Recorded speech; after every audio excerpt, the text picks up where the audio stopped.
Well, hi out there. Thank you so much, you guys, for joining us today on Relationship Coaching Live. I am so excited because I have an amazing guest today. I met her after a show and we became instant friends. And she gave me so much tea on celebrities that I was like, you gotta be on my podcast. Spilling some more tea, girl. So she is a very accomplished celebrity journalist, an amazing woman, and just delightful and so much fun. Please welcome to Relationship Coaching Live, Reba Merrill. Hello. Hi, how are you? I am delighted to be here.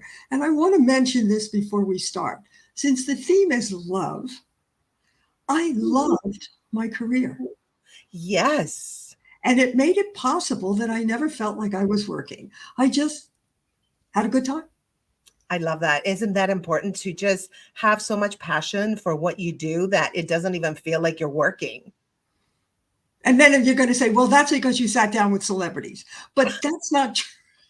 That's not true, because sometimes I was scared and yet I still liked it. Okay. So, I mean, the emotions that go through. Yes. Like you were like, oh my gosh, what if I ask a dumb question, or what if I trip? Like, I'm always thinking about those things. Were you thinking about those things? It was never dumb. Never dumb. I worry about dumb. No, it was inappropriate. Oh, I love that. Inappropriate. Yes, that's another thing, especially with YouTube. We have to be like so careful with the words we use. No. You're talking about Hollywood studios, big actors. Right. Inappropriate is much more dangerous. It's way more dangerous, right? Because you can lose your job. Oh, thank you. And yeah. Guess what? I kept it. You kept it. So you were like top of the line celebrity journalist. And I love that. You interviewed so many celebrities, A-list actors, and we actually did another podcast. If you guys want to check it, it's on the Relationship Coaching Live playlist, where Reba talked about Robin Williams. We talked about who else? Will Smith and somebody else, Harrison Ford. So today we're going to spill the tea on other celebrities. And I know that you really enjoyed interviewing Daniel Day-Lewis. What? But no, I'm not going to say how you felt because you told me. What was it like interviewing him? He's known for like his intense method acting, right? Did you notice like any particular quirks or moments where his commitment to his craft shone through during your conversation? I think it was more on my part because I really was scared. Yeah. Because exactly what you said. He is intimidating because he stays in character. Oh my God.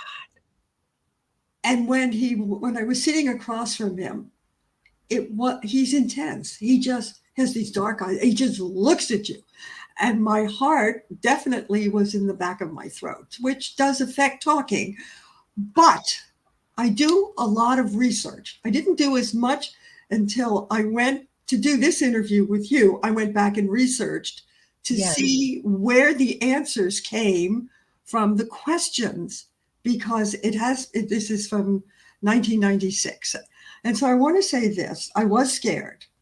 Yes. The movie was The Crucible. Now, The Crucible was about witches, but the main story was he played a married man, and there was a young girl that wanted him and wanted to figure out how to get rid of his wife. Gee, just like today. So my question, which I didn't realize was going to change everything, I looked at him and I said, isn't it amazing? It's 400 years from when this movie is set. And a woman's scorn is someone not to realize you have to take them seriously. And I'm paraphrasing what I asked. I'm sure I was better. And he starts to laugh because I brought the 400 years from the 1600s to the 1900s. Instead of asking him about his character, that was the theme, and it affects who he played. which she went after him and he rejects her. So then she goes after his wife. Okay.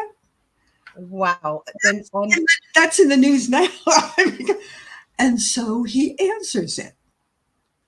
But in the answer, a smile trickles out. And that's the signal I'm home. Or I like to say, I have them right here. He said things to me like, I didn't do well in school. Now, I also know in interviewing Anthony Hopkins, who said the same thing, but Anthony Hopkins wanted to be a musician. He was playing the piano, and I couldn't figure out how could a man whose father was the poet laureate of England and his mother was an actress, that he just didn't fit in. But he didn't fit in. Okay, and I didn't know this. When I asked the question, I didn't have this little piece of research. Or I went back and looked at the interview and he talks about not fitting in. And I didn't know why, because I didn't know why with Anthony Hopkins either. Interesting. And I'm going to tell you why he didn't fit in, that he answered me, which I didn't know. His mother was a famous actress, and his father, I already said, but she was Jewish. He went to school and he was picked on for being Jewish and rich and made miserable. Wow. I don't know that, but he sensed enough to give me the rest of the story in a way, saying I was a failure in school. I didn't like it. That he tells me. I just didn't know what was behind it until you invited me to do this. I'll just go back and look and see if what comes up. And that's what came up. In fact, just another little thing about his family is that his grandfather was knighted Sir because he created Ealing Studios. There were only 2 big studios in England, and that was one of them. And that was on the mother's side. So that was the Jewish grandfather. So it was really interesting about that question. So I have to say that I did see him after this interview. It was for a party for another film, and it was his film. And this is a party, and he's sitting at a table alone. Mm. And I went over. And I sat down and I said, I don't expect you to remember me, but you have no idea how generous. That's a big word to use when you're talking to a star. Yeah. How generous you were to me. You gave me the most incredible interview for the film The Crucible. And then nobody talks to him because he's intimidating. He really, were you scared like the first time you met him? The first time I was terrified. Yeah. On meeting him at an Oscar party, I'm an Oscar voter, so I get invited. I wasn't the least bit intimidated because I had nothing to lose. I had nothing. Wasn't going to interview him. It's if he doesn't talk in an interview, I'm dead. Right. You can't do an interview and they don't talk to you. Just remember that. Okay, but there are other things to know. Making that movie, and I was mixed up. I thought Arthur Miller wrote it. I thought his daughter came on the set, but it's more interesting than that. Arthur Miller invited him to dinner at his house because they were shooting on the East Coast. And that's where he meets Arthur's daughter, Rebecca. And that's who he's married to. And he met her while the film was being made, and they got married the same year. So they got married in like 6 months or something like that. That's the same year. Are they still married? Still married, have 2 sons. And wait, today on Deadline, yes, the retired Daniel Day-Lewis has seen on a film set with a big mustache, but it's a secret. Oh, it's a secret, but Deadline just blasted it out. Well, they think because he had retired. Yes. Okay. They think it's really because he's doing a favor for either the star of the film or the director. and it's being done in Manchester, and I know nothing else.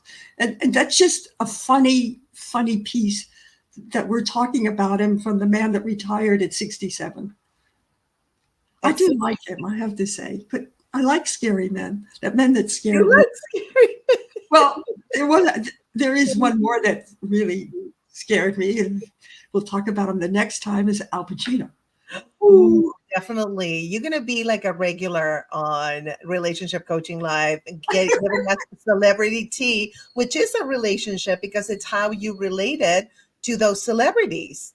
And that is not an easy task. Did you ever have like a difficult celebrity that wouldn't talk or would be kind of hostile? Or well, Faisal said it was this.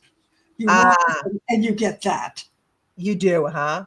But he did it to everyone. I thought maybe he just picked on me. I think that's one of the sorry things as humans, is that when you get picked on or you get talked about in a negative way, you think it's only you. And then you find out that this person has a habit of doing it to other people, which in a way does help. It does take a little. The thing is that I walked in, it was not a movie I liked. Do you want me to say who it is? Yeah, I think we can do that. I know it's so funny, you guys. We talked before the podcast, and I was like, you can't say this, you can't say that. You know, YouTube will censor us and stuff. And so now she's like, I love that you're asking me. Thank you for being so considerate. Yes, I think you can say it. Tell me, give us the tea. No, you know why? I forgot his name. That might be a blessing in disguise. I don't know. But the thing is, there was rigid instructions about him from the publicist. Usually we never get them. Like an example on Sting, when I interviewed Sting, the publicist came up and said, you cannot talk about the dinner party Trudy, that's Sting's wife, gave that Madonna meets her husband, Guy Ritchie. Oh. And I thought to myself, who cares? I wasn't going to ask him that. I wanted to ask him about performing. I got the answer of the century, and maybe I won't give it to you till next time, but it's amazing. All right. So let's go back to who, not that many scared me. Most of them excited me. Nice. Okay. There's a difference in the heartbeat. Yes. With Daniel Day-Lewis, I was tight up here.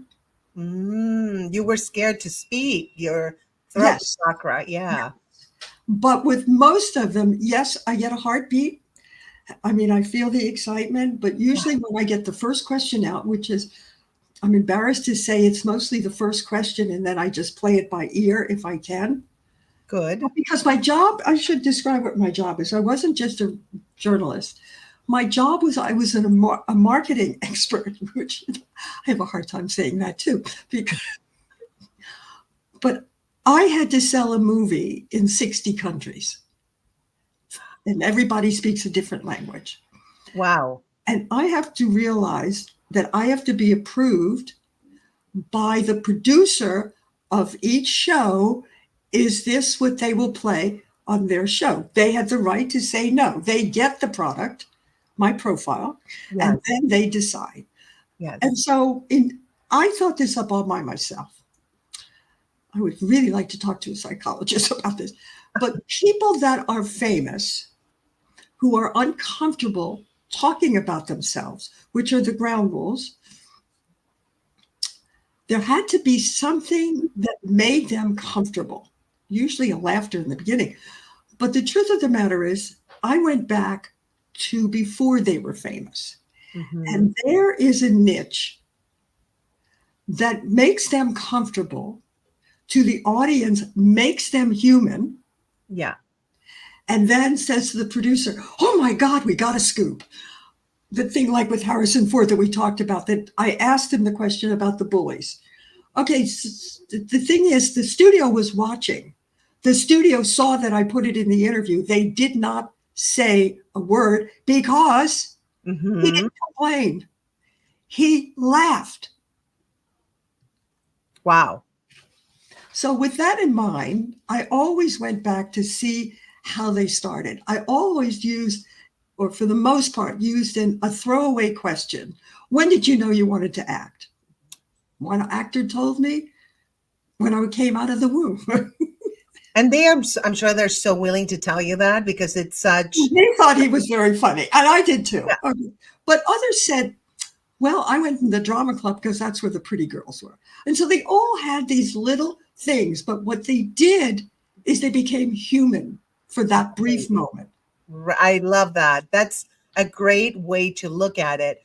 They felt comfortable, and also the audience saw, oh, they're human. They started somewhere, they started in high school. Like I also was part of the theater club or whatever. So I think that that's brilliant. I love it. When I interview like comedians or celebrities, I start too with kind of like a semi-personal question that is related to the business. And I end with personal questions too. I think that celebrities they love to connect with whoever's interviewing them, right? What do you think? Don't you? You're really naive. They hate it. They And hate it? these interviews that I got were on a press junket.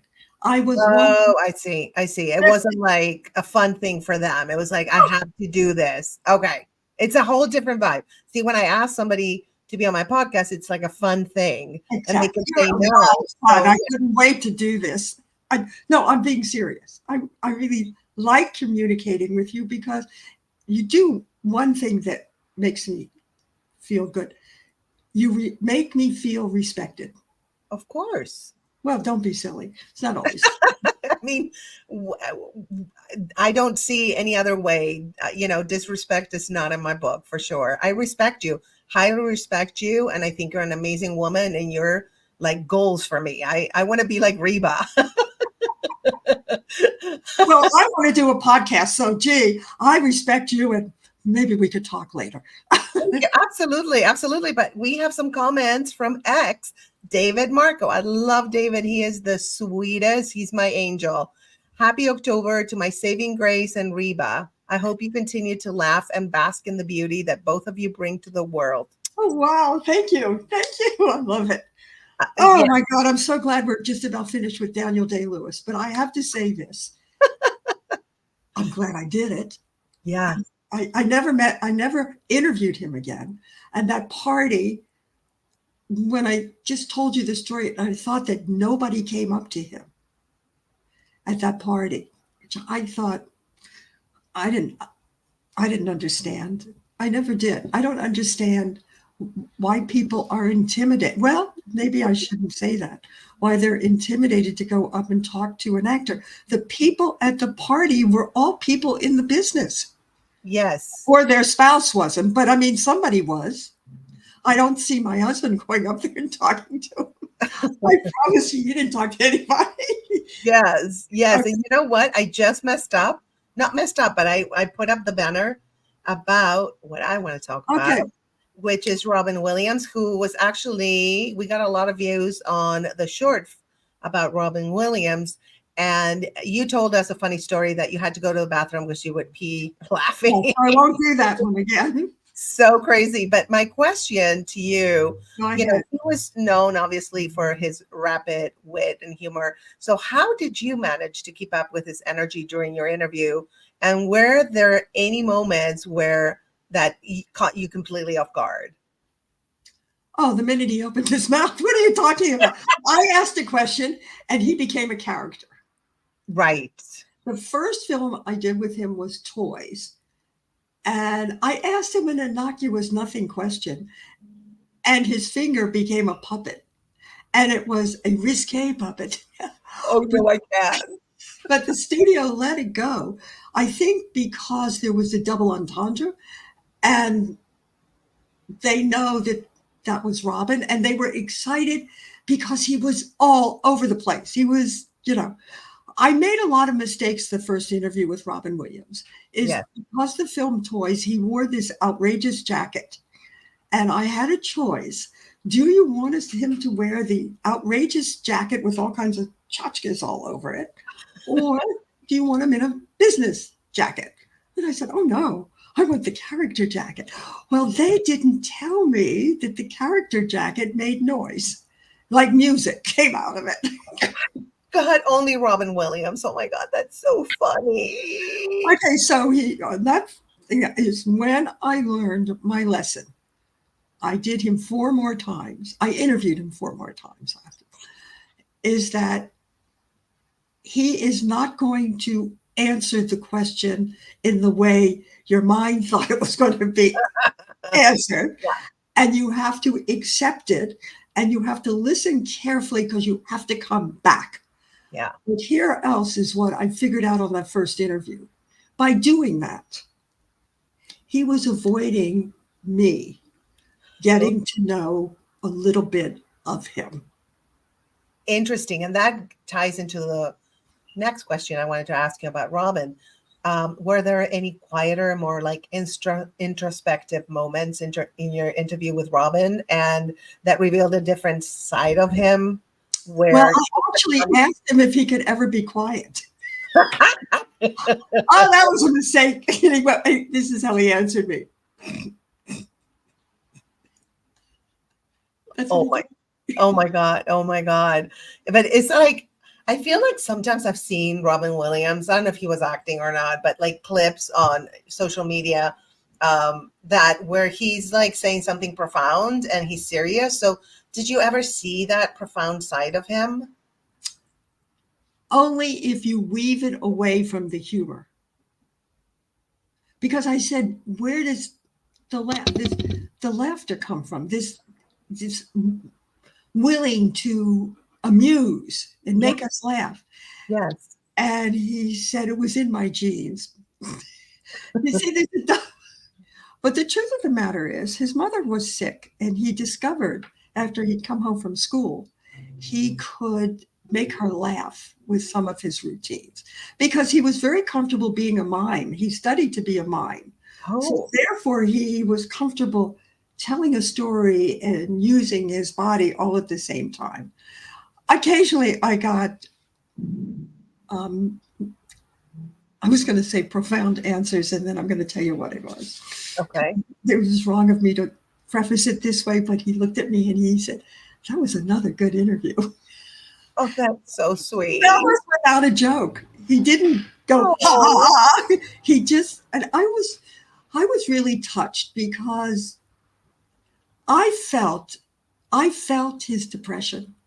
I felt it when he was laying onto me these funny actions and words. And it was rapid fire. It wasn't just like I'm talking to you. It was even faster than that. Oh, and it was coming from left field. Crazy. I'm not a psychologist. Yeah. I looked at this man and I thought, you're hiding. Because the first time I thought, oh, I'm getting my own comedy show. That wore thin when I realized that he did this to protect himself. Out there, it was the wild and crazy, not Steve Martin, but Robin Williams. Right. And it was a real facade that he could do it, that the mind was that quick, like this, that he could turn into anything. Yes. 100%. Yeah. So we are, we're going to do a half hour because I want you to come back. You mean we're over? And give, we can talk for hours, you know that. But I want for you to come back and give us more tea on other celebrities. But before we leave, I want to ask you something. From all your experiences. I disappeared. Am I here? Yes. Oh, you can't hear? I can hear, I can't see. It's okay. We can see you. Don't worry about it. You probably clicked something or it just, sometimes that happens. Don't worry. Okay. But my last question to you is, from all your experiences interviewing these legendary actors, which interview left the most lasting impression on you and why? Oh. Nobody's ever asked me that. I think it's going to be a woman, because I know as a woman how difficult it was to be not just given the opportunity, but being paid like you're a woman, like you're a man. Isn't that awful to say? But I Yeah. would say Meryl Streep, because she opened up about that she was afraid that she would never work again after she did her first job and her second job and her third job. So it wasn't just, hi, I am a star. She even said that. She said there are people that think, oh, I am a star. She said she never thought that way. And it took her years in fact, to even get a chance to do a film. I have a funny story. I'll save it for the next time. Yes, I was going to say next time, definitely we're going to talk about her and other celebrities. And I can't wait to interview you again. Now that you have your team that we can stream live, we can see your beautiful face. Thank you. And so you're going to be like our regular celebrity tea informant. But I also want to talk about something else. Yes. Is that you are a coach in love. And I want to talk about what happens when you become a widow and you decide that maybe you would like to date, and you realize I can talk to celebrities, I can do that, and how difficult it is to learn how to date again. Oh, I would love to talk about that. We can do so many with you. We can do like a special edition with that. Like Reba talks about Love. after, this and that. No, it's great. I love it because dating, to be honest, is not about like if you're a widow or if you're divorced or if it is a nightmare, no matter what stage of life, no matter what your situation is, if you're single, widowed, separated, divorced, it is really a nightmare. And I blame dating apps. And guess who's on a dating app? Of course you are. But I don't go to bars, so I didn't know how to do it. Maybe you can teach me how to do it. I'm so available. Oh, that came out wrong. But I meant to say I'm so available to learn how to do all this. I love it. So Reba is available. I am not available for dating. I am taking a huge break until further notice. But anyway, so I loved having you here today, and definitely coming back to talk about other celebrities. And we're going to do a special edition about dating after your spouse passes away. So I think that's going to be so fun. Anything is fun with you. So thank you. And thank you for having me. I loved it. Oh, my pleasure. And you guys, we're going to stay for a little bit longer. I'm going to stay and we can just chat. If, I'll just talk about, I think maybe I'll talk about P. Diddy and what's going on. We can talk about that too, Reba, at some point. It's a mess. It's a hot mess. Everybody's talking about it.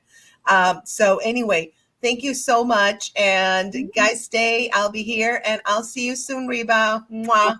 Bye. Bye. All right, you guys. Thank you so much for tuning in. We have people on X and YouTube and Twitch, Instagram. That's all I can see. I know that people tune in a lot of times on LinkedIn and Facebook, but the LinkedIn I never see. And I'm streaming there. So I don't know why LinkedIn, if you guys are now watching us, I don't know why LinkedIn is just not showing me here on my app. Oh, I have a comment. Oh, Jeffrey. Oh, hi, Jeffrey. Very engaging interview, Grace. Thank you. Yes, we're going to have Reba back. She's amazing. Like I said earlier in the beginning, we met after I did a show and we just clicked and talked. And I was like, you need to be on my podcast. And she was like, let's do it. And I was so excited that she did it. So she's going to be back talking about other celebrities. She's amazing. She's an amazing woman, incredible woman. So thank you so much, Jeffrey. I'm so happy that you tuned in. Thank you. And you're tuning in from LinkedIn. Okay. I just saw the little thingy, the little badge. So, I'm so happy that it's streaming on LinkedIn and I'm getting the comments, but it's not showing me like on LinkedIn for some reason. I don't know why. Maybe I'm doing it wrong. Do I have to like scroll? You guys, I don't know. But anyway, I don't know what I have to do. This is, it's really challenging to be engineering and interviewing, because I don't know if you saw, sometimes I'm like this typing, like, okay, and paying attention. So thank God for my ADHD, because I can multitask and just be all over the place at the same time. Like my brain is like paying attention to 5 different things at the same time. So but I wanted to talk to you guys. I wrote a couple of books.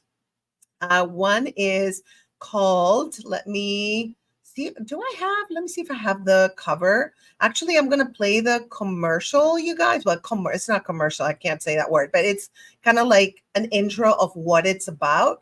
So let me play it for you. And I think you will be interested, because we do talk about narcissistic abuse a lot on this podcast. So it's called Breaking Free from Narcissistic Abuse. So it's available on thestateofgraceshop.com for only $2.99. I make it affordable for you guys because I want you to read it and have the information.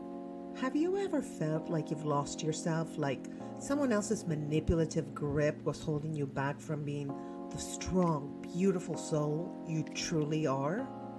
In Healing from Narcissism, I take you on a journey, my journey, through the darkness of narcissistic abuse to the light of freedom and self-love. Through personal stories, hard-won lessons, and powerful strategies, I'll show you how to break free from toxic patterns and reclaim your power. You are worthy of joy. You are worthy of love. And my friend, you are worthy of the life you've always dreamed of. Let me help you get there. It's time to heal, to thrive, and to live life on your terms. This isn't just a book. It's your guide to a brighter, more powerful you. Grab your copy of Healing from Narcissism today and let the transformation begin. So there we go, you guys. If you want to get that book, it's on PDF. I make it super simple and available for you to be able to read it. $2.99, super affordable, and it does encompass everything that I talk about during the Healing from Narcissistic Abuse series on this live relationship coaching live. And it's very kind of like just giving you the tea of what a narcissist is, how you can break free, and then personal stories, which I think helps because I've been through it. So I'm speaking from experience, not just as a relationship coach, but from experience. And I think that makes a big difference because I know what you're going through. I understand the experience. I understand the feelings and the trauma that we suffer after we go through that. So I'm here for you guys. If you want, for free, hit me up on Instagram or LinkedIn or whatever. I don't check LinkedIn as much, like the messaging, because there's a lot of spam there, like a lot of people like messaging you. I have like 8,000 followers or something. But like IG, for me, it's really simple. If you follow me first, so that I'll always follow back, by the way. So if you follow me, then on my inbox, it's going to show like primary on the primary inbox and not on the other one. So just, if you have any concerns or whatever, you need any help, definitely I'm here for you guys. Just feel free to DM me. And also on Twitter. On Twitter, I do check my messages. It's easy. Facebook also, but again, make sure you follow me so that I can get it on the primary inbox. So I also, by the way, wrote another book that I think can help you guys. And again, I make it super affordable for you. It's called Get This Off My Chest. And it's about, obviously, I'm a breast cancer survivor, so it's like, get this off my chest ASAP right now. Just get it out. Get that shit out.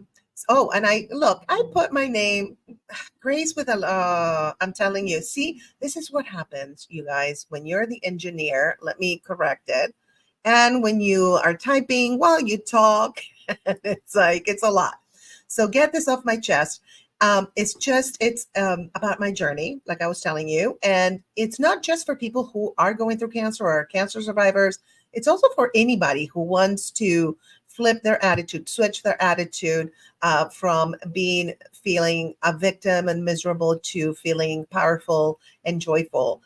So I'm going to play that video for you guys so that you can see what it's about. It's really short. Bear with me, and I will be back and we will keep talking because this party is not over. Okay. We are still here. Let's go. Life hit me with a storm I never saw coming. Stage 3 breast cancer. But let me tell you something. When the storm passes, something beautiful can emerge. I know because I lived it. Get this off my chest. It's my story of transformation. It's about finding peace, joy, and positivity in the middle of the hardest battle of my life. This book is for anyone who's ever felt overwhelmed by life's challenges, especially when it comes to your health. It's not just another cancer memoir. It's a guide to reclaiming your life, your joy, and your power. When I was going through cancer treatment, I made a choice to laugh through the chaos, to surround myself with love, and to embrace every single day with gratitude. I want to share that with you. Get This Off My Chest is about shifting your mindset, flipping the script, and learning to find light in the darkest moments. Because I believe that transformation is beautiful, and every challenge, no matter how hard, is an opportunity to rediscover yourself. So whether you're fighting your own battle or supporting someone you love, this book is for you. It's for the warriors, the survivors, and anyone ready to live life with joy, strength, and a whole lot of humor. Get your copy of Get This Off My Chest. It's available on my online shop, www.thestateofgraceshop.com. Your journey to healing starts now. Whew, so there you go. It took me probably a couple years to be able. When was I? I finished treatment in 2022, like summer of 2022. So roughly 2 years. It took me 2 years to be able to like say, okay, I'm ready to just finish writing this. And I wrote it from notes that I had every day. And if you're going through a rough time in anything, whether it's cancer or it's something else, I think what helped me during that particular journey, which was the hardest battle of my life, like I put on the video, I said on the video, what helped me was writing down what I was going through, like what I was feeling. And it kind of like putting it on black and white. Like I type, some people write, by hand, but I type.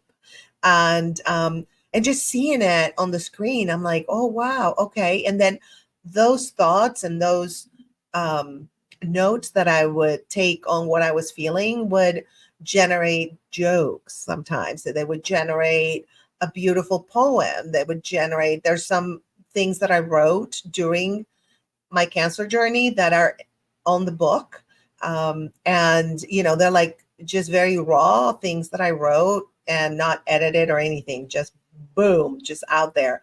So again, I love to, when I write about something, I love to mix personal stories with the facts of what's going on, with the cancer treatment, with surgery, with, everything that surrounds you when you go through cancer. So you can get the book at thestateofgraceshop.com. You can get all my books, and I have fun merch there too, you guys. You should check it out. It's really, the State of Grace shop is like growing and growing. I have so much, like literally like over 100 things. I have digital videos, all the shows that I do and stuff. But I wanted to talk about a little bit more about narcissism and narcissistic abuse. Um, I would love for you guys to DM me your experiences with narcissistic abuse. And then I would love to share it without names here on the podcast so that we can all, benefit from all of our stories or your cancer stories also, because that's a relationship, right? We have a relationship with cancer. We do. Some people are like, F cancer. I was like, I'm going to defeat you silently. Yeah. And with the chemicals that are putting in my body and the radiation they're shining on me, I'm going to defeat you very, very silently, very hush hush. I will surprise you. So that was my take on it and my attitude. And it was about my cancer healing journey. It wasn't just, F cancer, fight cancer. I'm like, first of all, I was too tired to fight anything. When you're going through chemo, fatigue is like number one. So I was like, I ain't fighting nobody. Okay. I am not fighting anybody today or tomorrow or any other time. So we have a comment. Let's see. Jeffrey, writing can lead to a meditative state, giving clarity to what you're writing about. Yes. So true. Because anything we do creatively, right?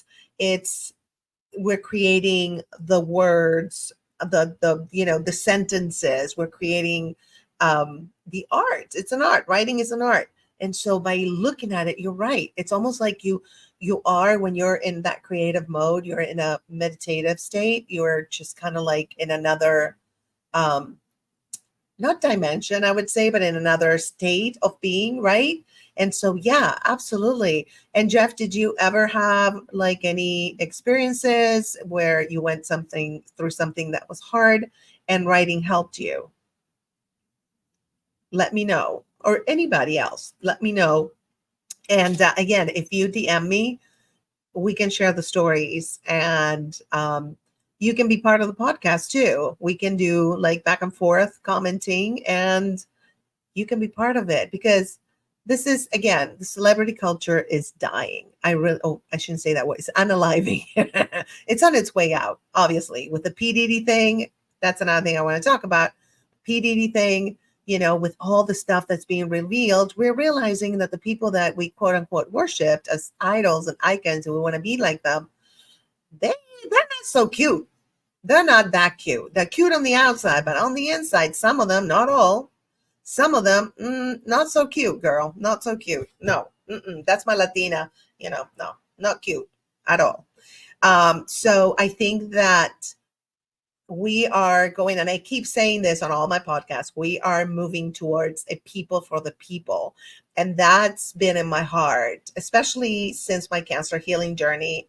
I think the most important thing is for all of us to connect with each other and to share our stories and to communicate and to help each other in any kind of way that we can. Obviously, there's certain things we can't do, but whatever we can do for each other, I think that that's where we're going. And celebrities are more, yes, they do, benefits or whatever, and sometimes donate money, but it's a tax write-off. It's really not that, but some of them are really sweet. Like Selena, for example, like she's the sweetest. Like she will take time with their fans, and Justin Bieber too. Very sweet.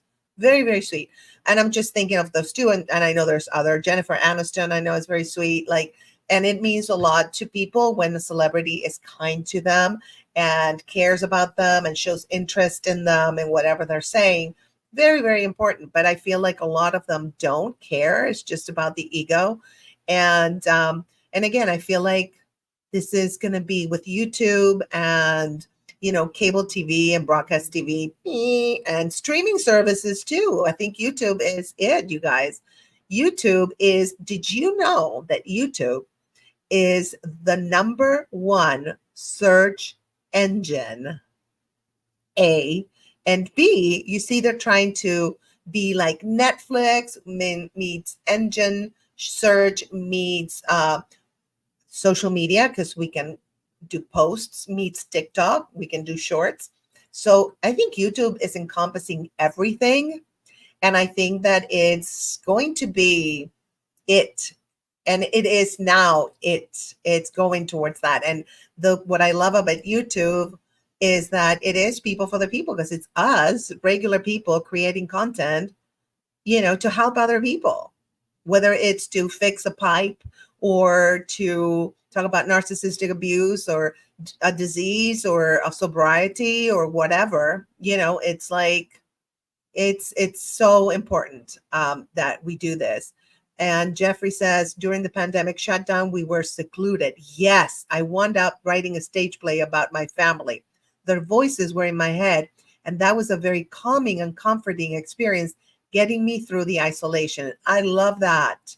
So you used that isolation, which we're all so isolated, especially if you live alone. It was very isolating.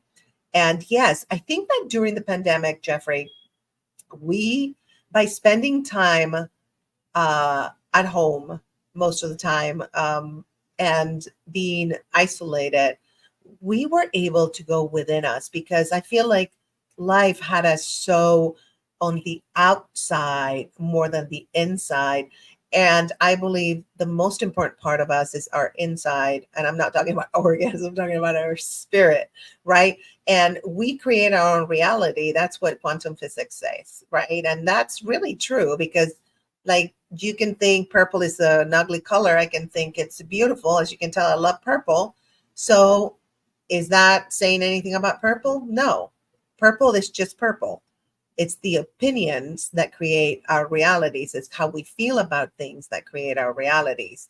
So I feel like we got more in touch with our consciousness and spirit, whatever you want to call it. And some of us, not everyone, some people got their mental health was not very good during the pandemic, and that's very understandable. But some of us who were able to turn it into something artistic, or into something more meditative, where we're meditating about our life and figuring out who we really are. I think a lot of people were like you said, like you wrote about your family, and that, I'm sure, helped you figure more about you and why you react certain ways to certain situations and certain triggers. I think we all became more aware and awakened, I would say. Aware and awakened. I should put that on a t-shirt, you guys. Isn't that good, though? Aware and awakened. I'm writing it. Aware and awakened. I'm definitely creating a t-shirt on my shop. Life hit a pause button. Give us a chance to reflect. Yes. And go within ourselves. And so what is for me personally, okay, like I felt like I was always, what am I going to do this weekend? What shows can I do? How can I improve my career? Who can I date? And now I'm like, whatever. It's like, I just do what I enjoy and I'm passionate about. And then the rest is like, whatever. I really don't care. I feel like I'm less pushing things and I'm more allowing things to happen. I think sometimes when we push too hard, we stop things from happening, because we're like, when is it coming? When? And then when we relax and allow the universe, God, all that is, whatever you want to call it, to just work, just do what it does, which is a beautiful thing. Everything is available to us in the quantum field. This is what they say.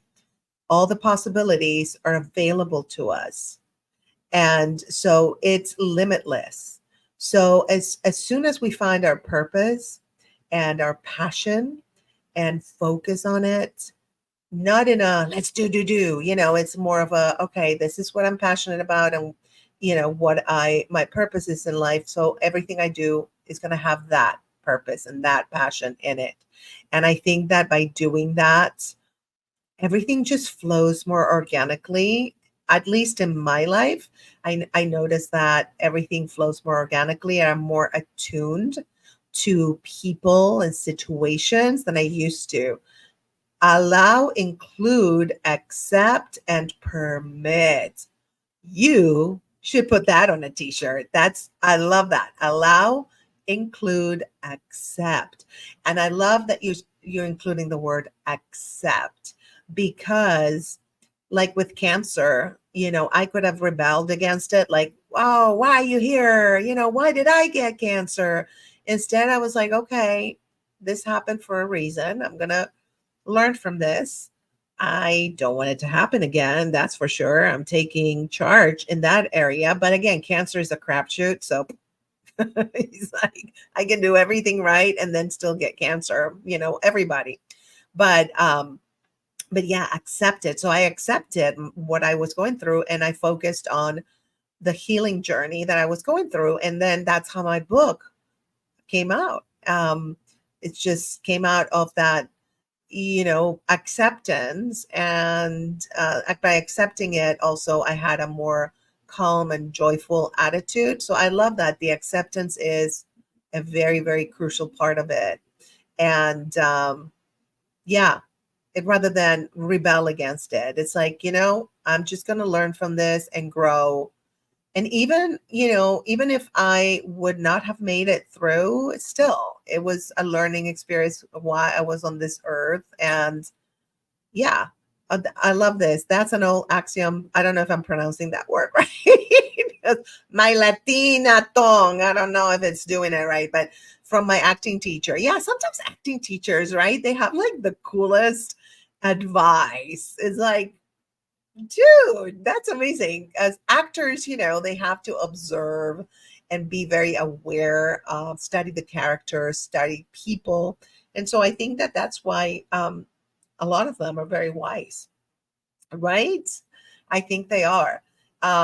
So anyway, do you guys want to talk about anything in particular? Because I am here to connect with you. By the way, I would love for you guys to support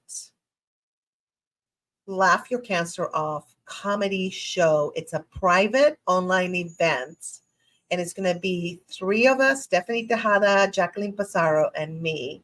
We're going to do stand up. We're going to do sketch comedy. Oh my God, our characters are crazy fun.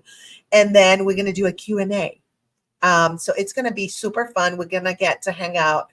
You guys can comment during that, and it's only $27.50 per household. So you can buy one ticket and your whole family can watch it. So I'm going to put up the banner so you guys can see. Let me see. Do I have that banner? Do I have it? Yes, I do. So here it is. Let me see. Let me remove.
I come back. Oh, what happened? Oh, I have to put the banner again.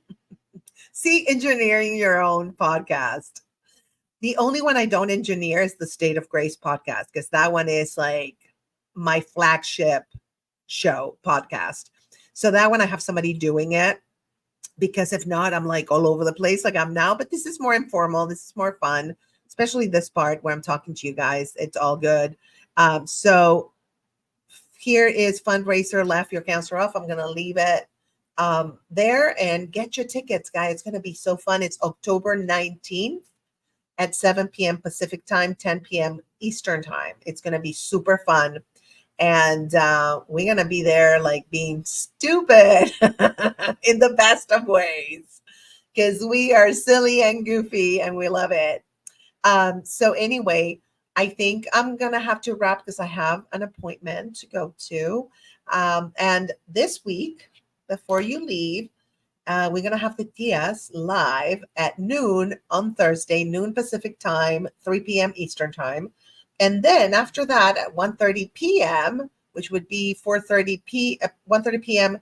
Pacific time, 4:30 p.m. Eastern time, I'm going to have lunch with Grace. So you guys can come talk to me and we can just shoot the shit and talk about whatever, whatever crosses our minds. And it's super fun. This is a very heavy week.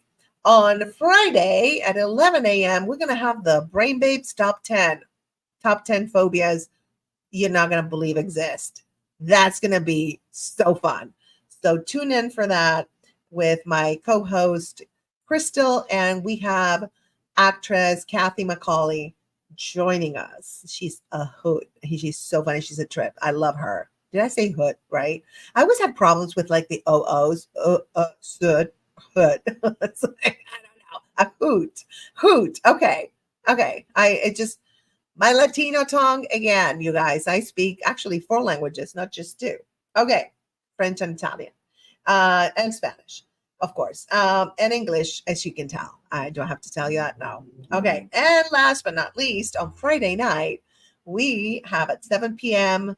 Pacific time and 10 p.m. Eastern time, Chat with Grace. Again, shooting the shit. It's going to be a little bit more risque because it's night, right? So we're going to be a little bit more Lunch with Grace is more like talking about anything, really, but more like lunch. We have lunch with someone, it's more kind of like formalish. When you have dinner with someone, it's more like, let's talk some shit.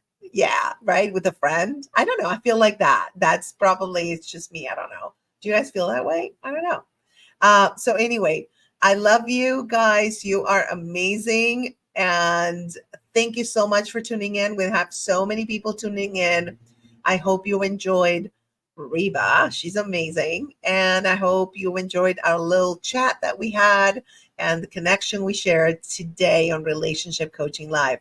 I will see you in 2 weeks, because next week I am actually going to accompany a friend of mine who's getting a biopsy, and she's terrified. And, being a breast cancer survivor, that's priority. I need to help, especially my friends, right? So I'm not going to be able to do Relationship Coaching Live, but on October 15th, we will resume this podcast and more amazing guests and more amazing talks, because you guys are amazing. All right. I love you. Take care of yourselves, and I'll see you very, very soon. Have you ever felt like you've lost yourself, like someone else's manipulative grip was holding you back from being the strong, beautiful soul you truly are? In Healing from Narcissism, I take you on a journey, my journey, through the darkness of narcissistic abuse to the light of freedom and self-love. Through personal stories, hard-won lessons, and powerful strategies, I'll show you how to break free from toxic patterns and reclaim your power. You are worthy of joy. You are worthy of love. And my friend, you are worthy of the life you've always dreamed of. Let me help you get there. It's time to heal, to thrive, and to live life on your terms. This isn't just a book, it's your guide to a brighter, more powerful you. Grab your copy of Healing from Narcissism today and let the transformation begin.